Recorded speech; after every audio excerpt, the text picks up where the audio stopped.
Puasa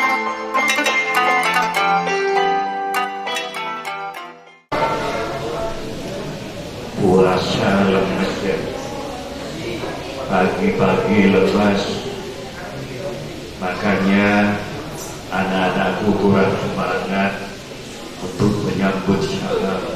Coba sekali lagi yang semangat. Assalamualaikum warahmatullahi wabarakatuh.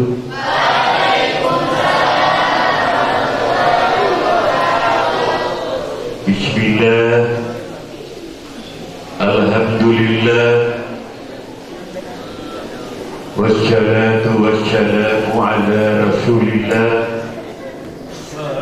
wa ala alihi wa ashabihi wa mawala.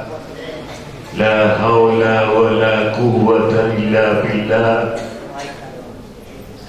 Rabbi yassir wa la tu'assir, Rabbi tammim bil khair. La ilaha illallah Muhammad Rasulullah fi kulli lamhatin wa nafasin adada ma wasi'ahu ilmullah wa ba'du.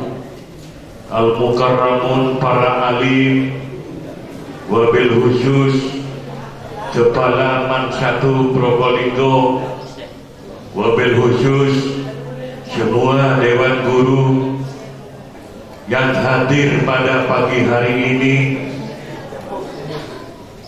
wabil khusus semua siswa dan siswi Mansatu Probolinggo yang saya banggakan dan yang saya cintai. Mari kita sama-sama memanjatkan puja dan puji syukur kehadirat Allah Subhanahu wa Ta'ala, di mana pada pagi hari ini Allah memberikan nikmat yang besar kepada kita semua. Yang pertama adalah nikmat iman dan Islam, sehingga anak-anakku sekalian itu bisa melaksanakan ibadah puasa, baik puasa zahiriyahnya maupun puasa batiniyahnya. Kemudian nikmat yang kedua yang diberikan oleh Allah Subhanahu wa Ta'ala adalah merupakan nikmat sehat, sehingga anak-anakku sekalian ini bisa berkumpul di masjid ini dengan istiqamah dalam rangka mengikuti rangkaian acara yaitu Pondok Ramadan. Mudah-mudahan hadirnya kalian ini dicatat amal ibadah oleh Allah Subhanahu wa Ta'ala. Amin ya Rabbal Alamin. Anak-anakku yang saya cintai, sebetulnya jadwal saya untuk mengisi acara ini adalah tanggal 8 bertepatan dengan hari Sabtu. Hari Sabtu ya, tanggal 8 hari Sabtu. Karena tadi malam saya dibel oleh teman saya yang namanya Tuan Ganteng, yaitu Al-Ustaz Dedi Sainullah, mengebel saya agar supaya untuk menggantikan posisinya di sini, dan saya tidak sanggup untuk menerimanya sebelum ada perintah dari Gurunda Bapak Abdul Bar. Saya katakan seperti itu. Alhamdulillah tadi pagi habis subuh Gurunda Pak Abdul Bar mengambil saya agar supaya mengisi acara Pondok Ramadan dengan tema yang sudah ditetapkan oleh sekolah. Anak-anakku yang saya hormati,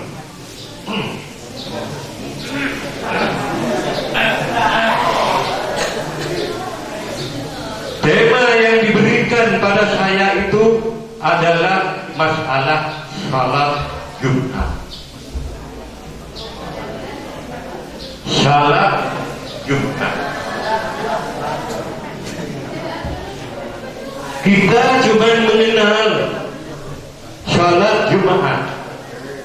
Kita salat Jumat sebelum jam 11 kita sudah berangkat menuju masjid untuk bersalat Jumat dan berjamaah. Tetapi anak-anakku sekalian ini masih banyak yang tidak tahu tentang hakikat kemuliaan hari Jumat. Kalau manusia tidak tahu terhadap hakikat, kalau manusia itu tidak tahu terhadap kemuliaan tentang apa yang diamalkan oleh anak-anakku sekalian, maka jangan diharap ibadah kita itu nyampe kepada Rabbul Izzati, yaitu nyampe kepada Allah Subhanahu wa Ta'ala.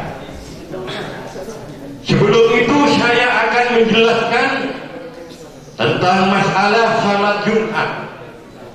Bagaimana sejarahnya terjadi salat Jumat akan saya ceritakan semuanya. Dan bagaimana yang diwajibkan untuk salat Jumat itu cuma untuk laki-laki, yang perempuan itu tidak wajib untuk melaksanakan salat Jumat, melainkan sunnah. Jadi kamu walaupun tidak salat Jumat tidak masalah, yang perempuan, tapi diganti dengan salat duhur. Tapi kalau kau ini yang laki-laki ini wajib hukumnya untuk salat Jumat.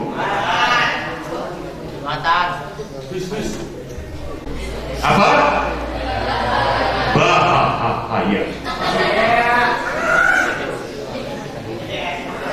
Kenapa kok bahaya pada waktu itu sebelum baginda hijrah ke Madinah? Karena banyak di sana itu orang-orang yang akan membunuh baginda Rasul. Karena penduduk Mekah pada waktu itu sudah banyak meninggalkan agama-agama nenek moyang, Lata, Uzza dan sebagainya yang dilakukan oleh Abu Jahal, kemudian Abu Lahab, kemudian dan banyak abu-abu itu dan abu-abu tomat itu banyak yang akan mengancam baginda Rasul Muhammad Sallallahu Alaihi Wasallam. Setelah itu baginda Rasul memanggil yang namanya sahabat Mu'ad. Hei Mu'ad,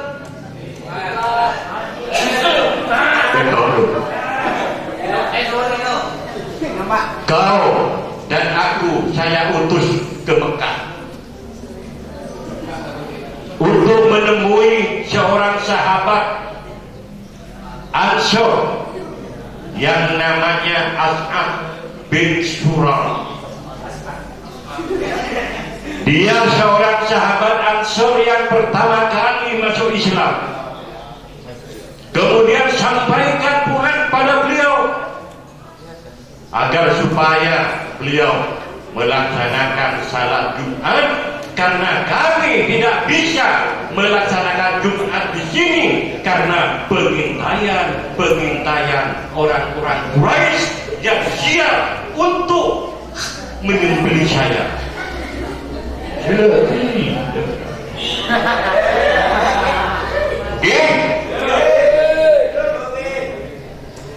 Akhirnya berangkat yang namanya siapa? Berangkat dengan mengendarai kuda.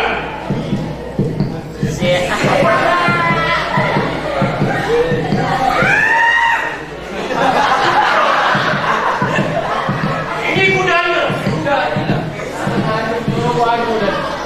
Nyampai ke sana disambut oleh pasukan Ansor. Kok ada aneh. Kemudian ketemu dengan sahabat As'ad bin Hurairah menyampaikan pesan Nabi. Ansor yang namanya As'ad ini segera mengumpulkan orang-orang sebanyak 40 orang untuk melaksanakan salat Jumat. Jadi yang melaksanakan salat Jumat pertama kali itu adalah As'ad bin Zurarah. Enggak ada dia. Siapa?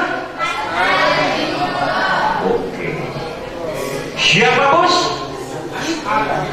Bagus. Yang melaksanakan salat Jumat pertama kan bukan Rasulullah, karena situasi Mekah itu masih kondisinya masih tidak aman pada waktu itu. Islam baru masuk pada waktu itu. Di Islam baru disebarkan pada waktu itu oleh baginda Rasul. Kemudian situasinya tidak memungkinkan pada waktu itu untuk dilaksanakan di kota Mekah. Nah, setelah itu baginda Rasul itu hijrah ke Madinah. Kalau yang itu naik kuda, kentongan dia. Kalau unta enggak, Indo selanjutnya.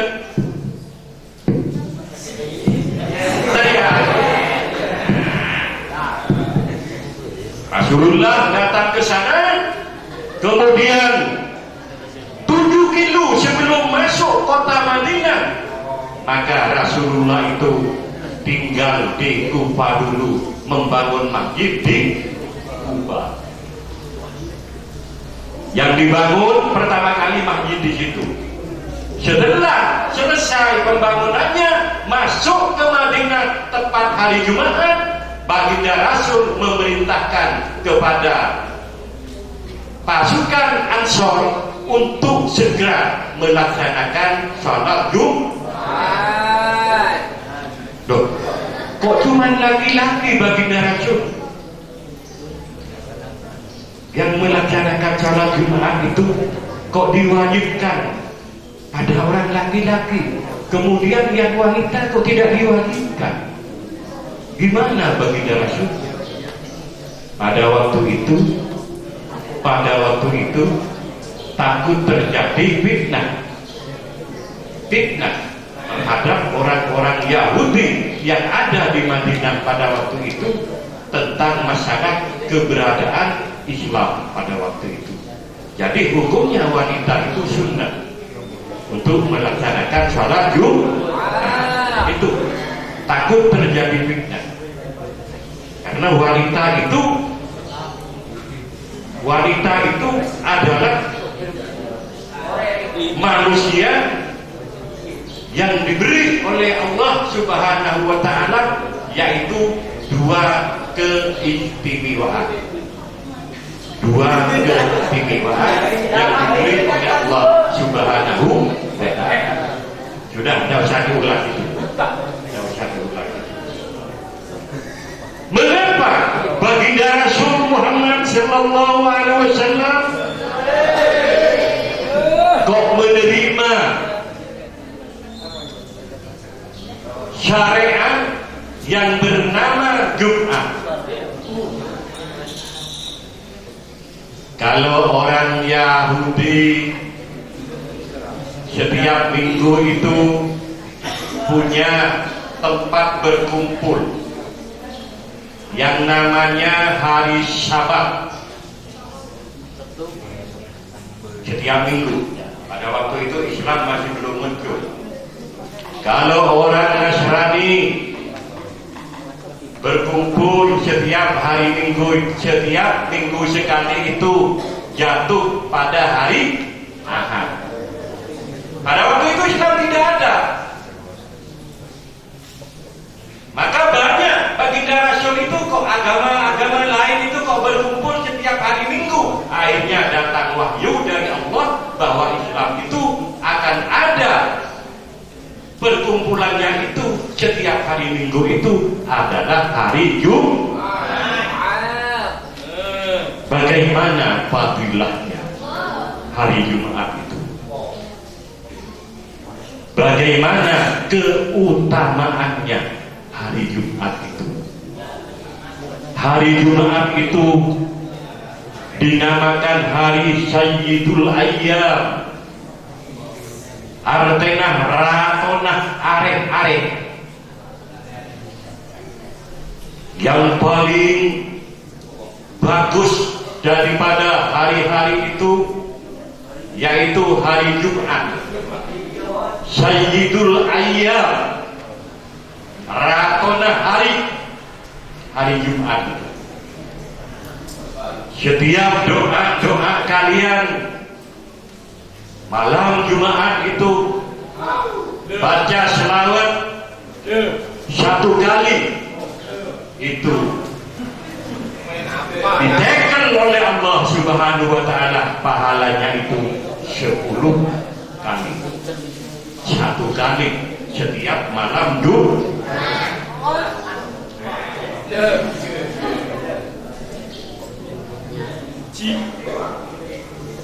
Apa boleh banyak pahala-pahala di dalam hari Jumat. Banyak. Jadi amalan-amalan hari Jumat itu berbeda dengan hari-hari sebelum Jumat. Bahkan kenapa hari Jumat itu dikatakan hari yang istimewa?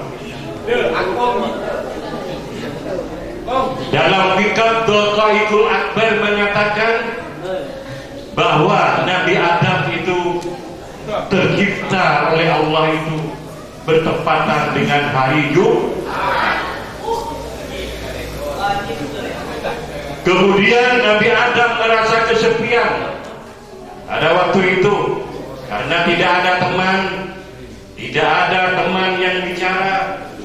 Walaupun di surga itu banyak buah-buahan, walaupun di surga itu banyak makanan dihususkan kepada Nabi Adam buah-buahan itu, tapi jiwa Nabi Adam itu masih tidak tenang.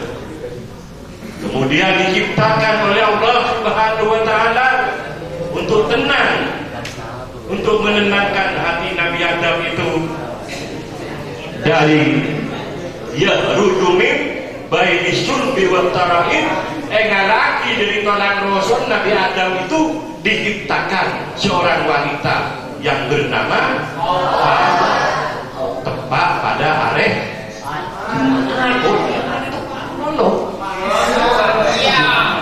tepat hari Jumat itu diciptakan. Kemudian ketika itu Nabi Allah Adam alaihissalam dan apa? Fasilitas surga itu milikmu dah. Fasilitas surga itu adalah milikmu. Makan yang kau sukai, minum yang kau sukai. Tapi illa satu dam yang tidak boleh, illa khuldun. Kadohol diisyaratkan ya. Ada khuldun, makna kayu itu kayu yang menghilang. Ada makna khuldun itu diartikan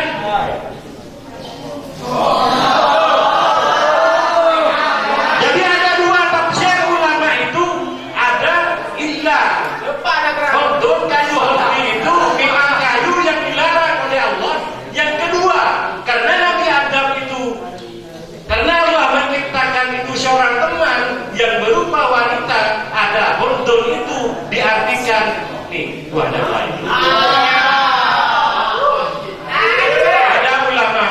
Ada ulama yang punya pendapat kayak itu. Kan bentar aja kan kutu banyak baca buku jo.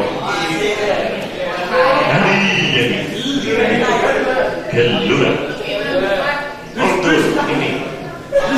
Nah, setelah itu memang setan itu memang Setan itu memang bicaranya itu seakan-akan menguntungkan Nabi Adam.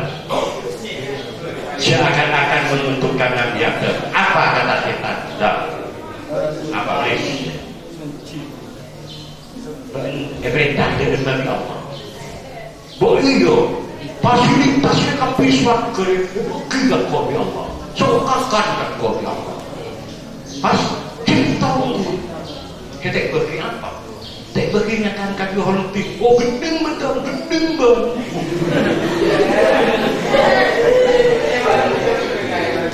Gending betul. Apa? Kalau donde mengatakan apa bang mati baginya kan kaki holti? Ya malah bentak kekal di surga. Jadi bagaimana jangan kakan dia malah bagaimana kekal di surga ini iblis.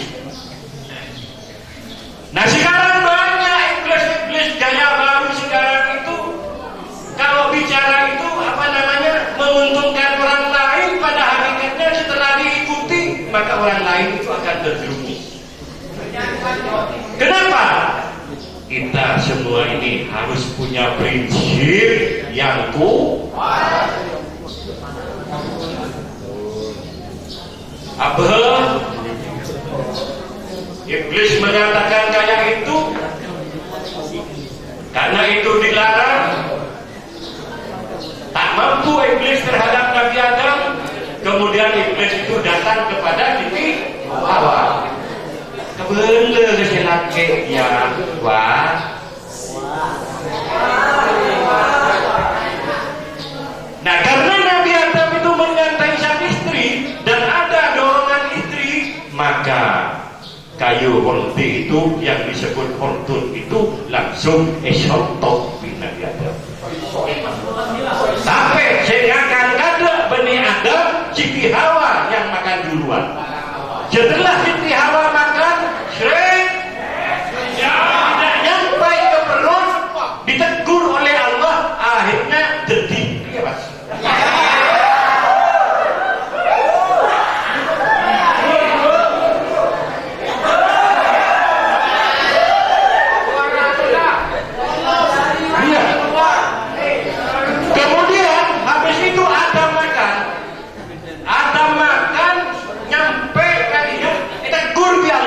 Patut diri mas ya.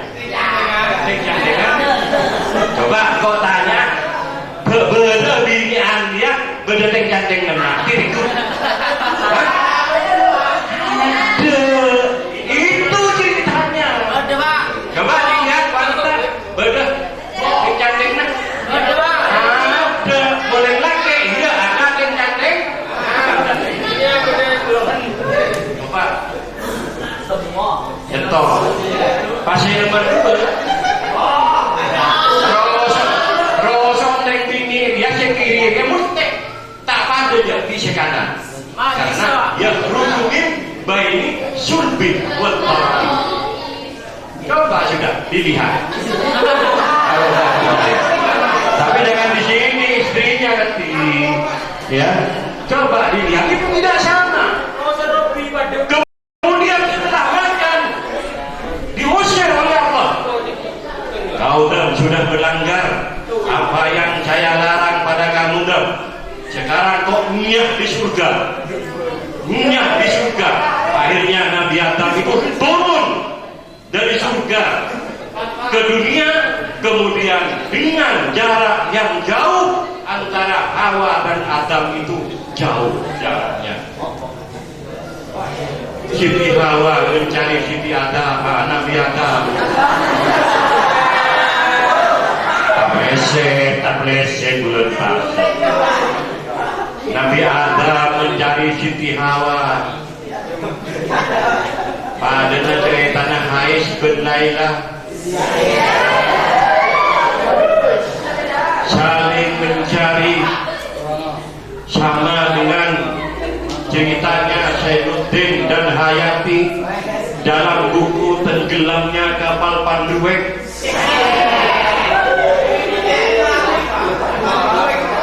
Sama dengan Samsul Bahri dengan Hayati di dalam buku Di Bawah Naungan Ka'bah yang dikarang oleh Hamka Malik Abdul Karim, itu dikarang oleh itu saling bingung karena kita itu memang ciptaan Allah Subhanahu wa ta'ala, kemudian mereka saling mencari. Nah, setelah bertemu, kabarnya dalam keterangan di kitab itu, kemudian nenek moyang kita itu, Siti Hawa itu katanya diturunkan oleh Allah di negeri India katanya. Kemudian Adam katanya diturunkan di Jeddah. India dan Jeddah itu sangat jauh, termasuk Mekah. Saling mencari. Akhirnya ada petunjuk, akhirnya bertemu tepatnya pada hari Jumat, yaitu bertemunya di Jabal Rahmah. Jabal Rahmah itu artinya pertemuan Nabi Adam dan Hawa. Itu diabadikan tubuh-tubuh seperti itu. Jadi hari Jumat semua. Makanya hari Jumat ini hari yang termulia di antara hari-hari yang lain. Ini ya. Ini banyak ngantuk ini. Biasa puasa. Coba dulu baca selawat. Salatullah salamullah ala taha rasulillah, salatullah salamullah ala yasin habibillah, ala yasin habibillah. Ayo kita kata salatullah, ayo salamullah ala taha rasulillah, salatullah salamullah ala yasin habibillah, ala yasin habibillah, tawassalna bismillah rasulillah wa kulli mujahidinillah bi ahli badri ya Allah, bi ahli badri ya Allah. Kita umatnya Nabi siapa? Yang perempuan kita umatnya Nabi siapa? Umatnya Nabi umatnya Nabi Muhammad semuanya ini.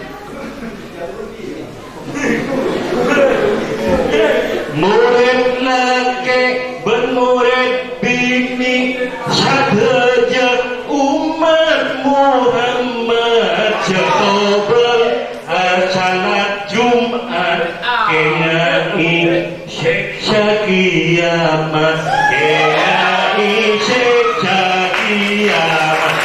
Salamullah salamullah ala ya rasulillah, salatullah salamullah ala yasin habibillah, ala yasin habibillah. Sekarang banyak pemuda-pemuda itu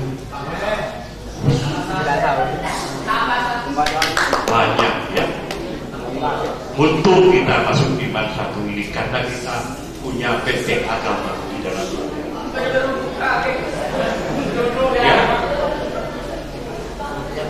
Karena waktu zaman Rasulullah itu memang sudah akhir. Sekarang itu zaman sudah selesai.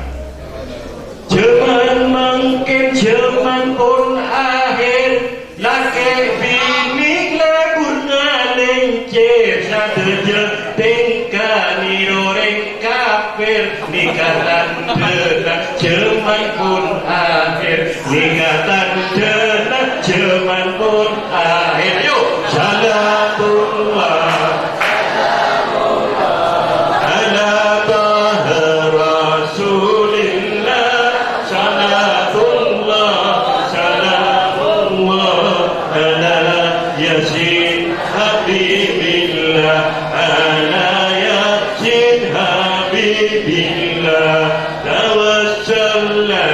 bismillah wa bil hadi rasulillah wa kulli mujahidin bihaqqil badri ya Allah bihaqqil badri ya Allah. Kepada orang tua kita, sampaikan salam saya pada ibu bapak kita ya, supaya hati-hati untuk mendidik anak kita. Kalau di sini itu cuman mengajar kita agar supaya kita menjadi orang-orang yang benar ya. Jadi salam saya melalui syair ini supaya disampaikan pada orang tua. Syair Madura ini, Retua kotungas tete mun andi anak padeti santre panyare ilmu mangerte mauni cara abekte mauni cara abekte yuk salatullah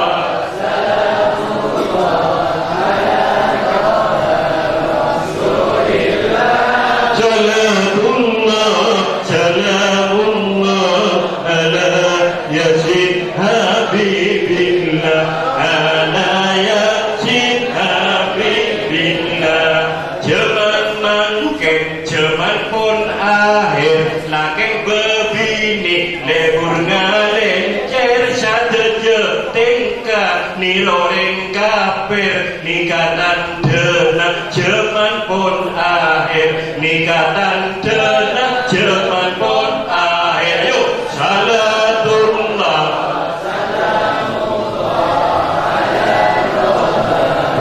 Rasulillah salatullah salam ala yasin habibillah ala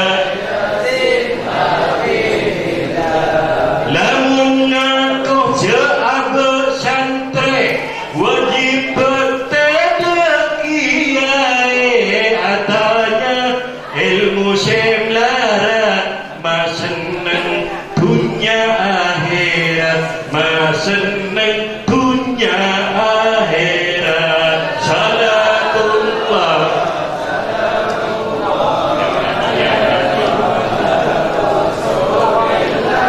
salatullah salamullah ala yasin habibillah ala yasin